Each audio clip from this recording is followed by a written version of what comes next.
Hello there, beautiful family. How are you doing? I hope you are all keeping safe. So, this is Chero, and welcome to my channel. And if you are new here, please consider subscribing to the channel, be part of this family. And if you have already subscribed, thank you very much. If you're a parent or a guardian, how do you know that a child has been abused or sexually abused? Well, there are many signs or several signs, but I want to reiterate that if a child presents one of these signs, it does not necessarily mean that the child has been sexually abused, because these signs can emerge at other times of stress. So one of the signs that normally presents itself out is change of behavior. All of a sudden, a child may start to be aggressive, and maybe this child was normally a quiet type, or they withdraw. You know, we have those kind of children who are very active or hyperactive, but then you start noticing that this child is withdrawing. Even when you make conversations to them, they're not interested in making conversations. At school, you might find out that maybe the child is not interested anymore with playing football or playing netball, or he or she does not want to have any conversation with fellow people's back at school. So this is a sign that should worry you. Another change of behavior would be like the child becomes so clingy. There is this weird kind of clinching. They just come and hold you. They seem frightened and they don't want you to let them go. Another change of behavior is they have regular nightmares. So a child can sleep in the middle of the night, they start to scream, or also lack of sleep. It takes them time to fall into sleep. Like they turn and toss in bed, they struggle to find sleep. So you should be concerned. Another change of behavior, if your child was not wetting the bed and then they start to wet the bed, don't shout at them, okay?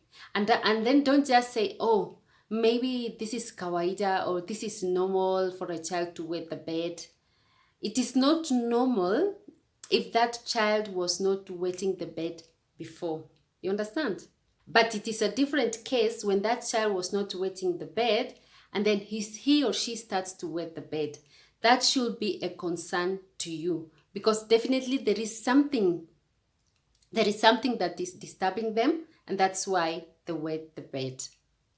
Another one is the child develops new or unusual fear of certain people. This could be people that they are known to the child, but before they were so free with this person, but then you start seeing that, hey, when your child sees that person, they somehow fear. They want to run away from that person.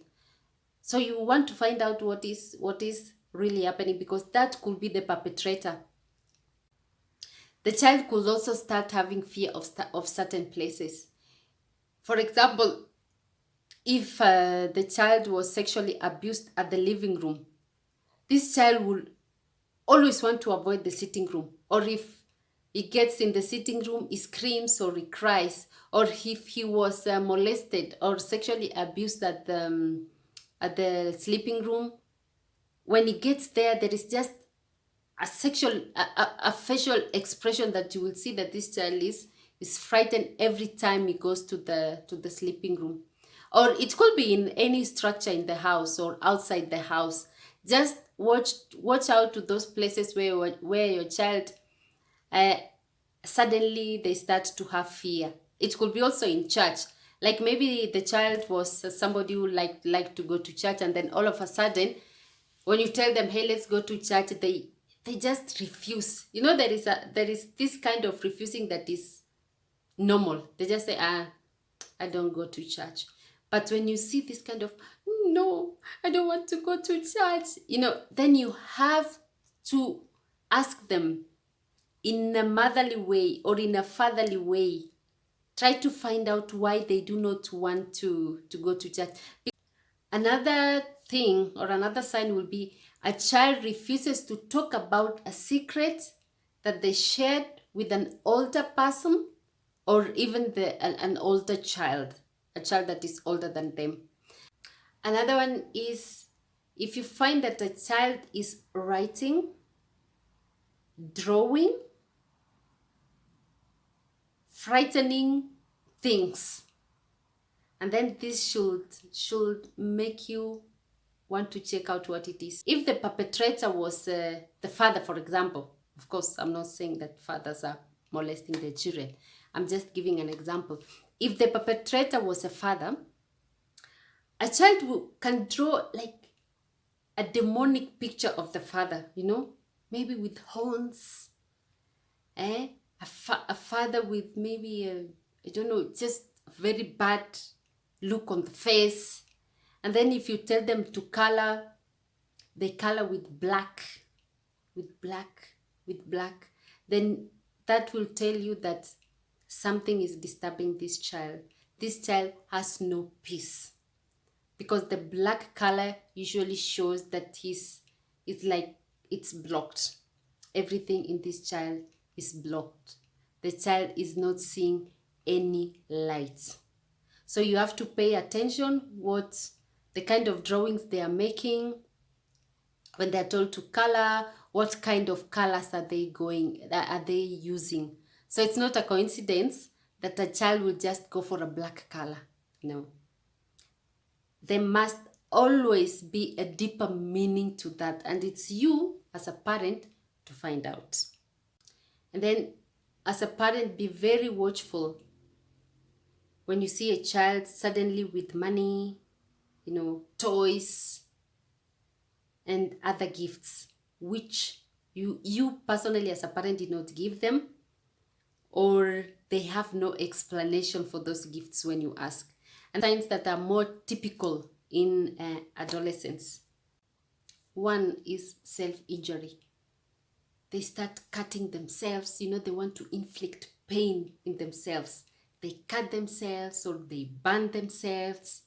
So you should be worried, and want to ask them why they are causing pain to their bodies. Another one is inadequate personal hygiene.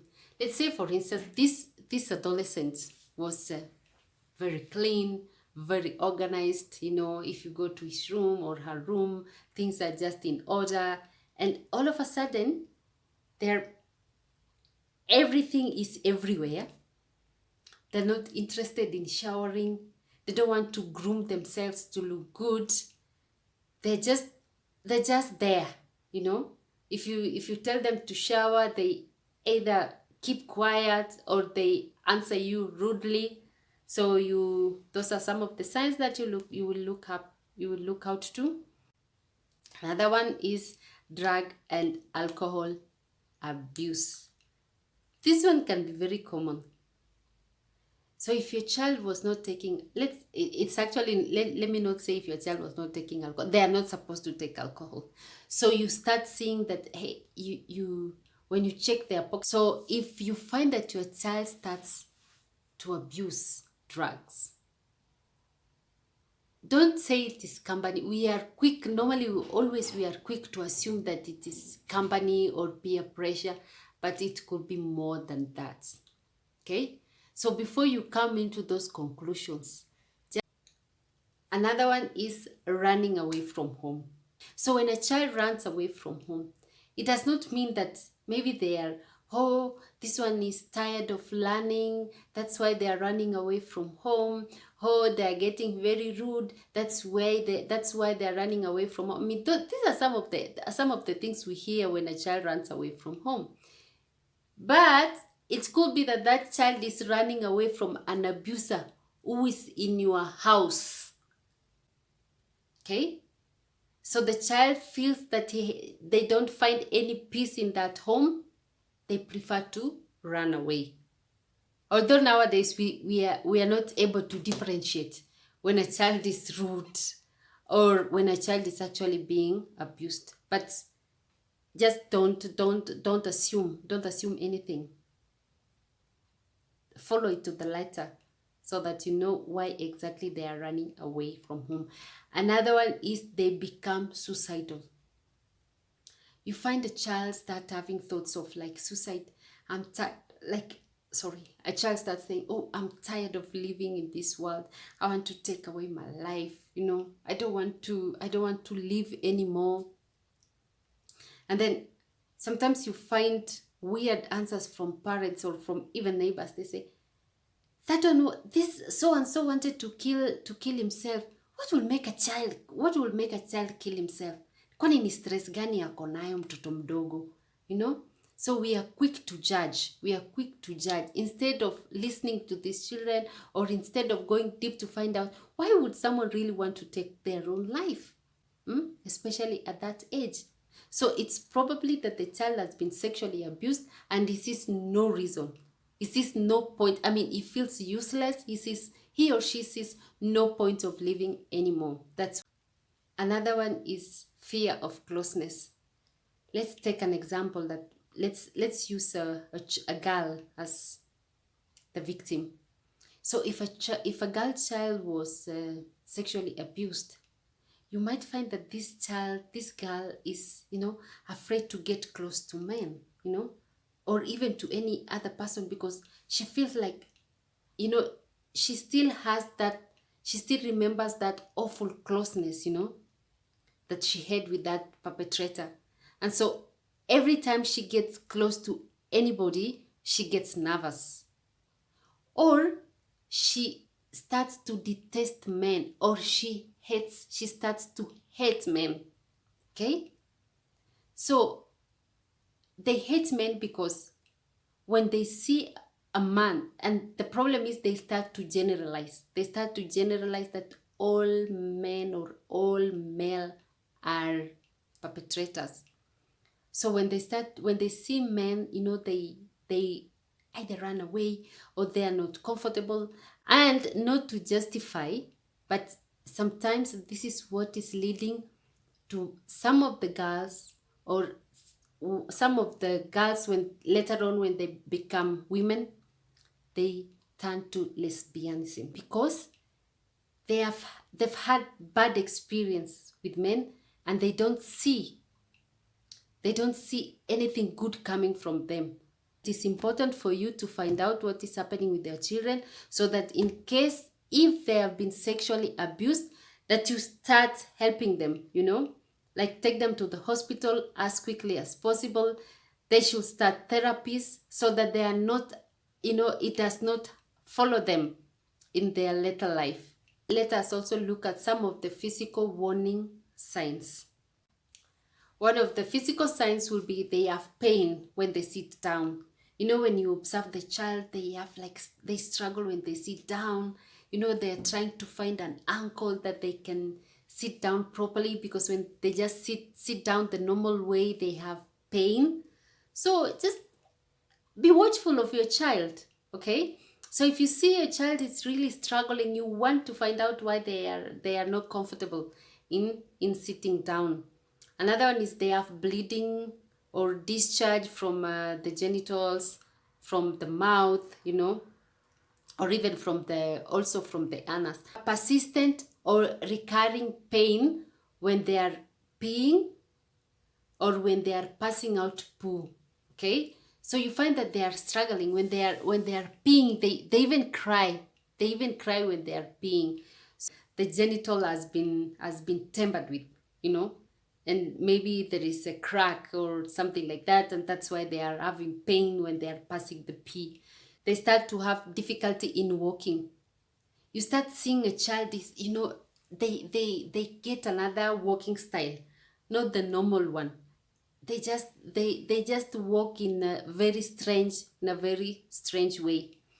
Of course, there are so many other signs, many of them, but these are just some of the eye openers that you have to look out to. When you see one or many of these things, then definitely something is not right somewhere. We should always, ask God, because he's the number one protector.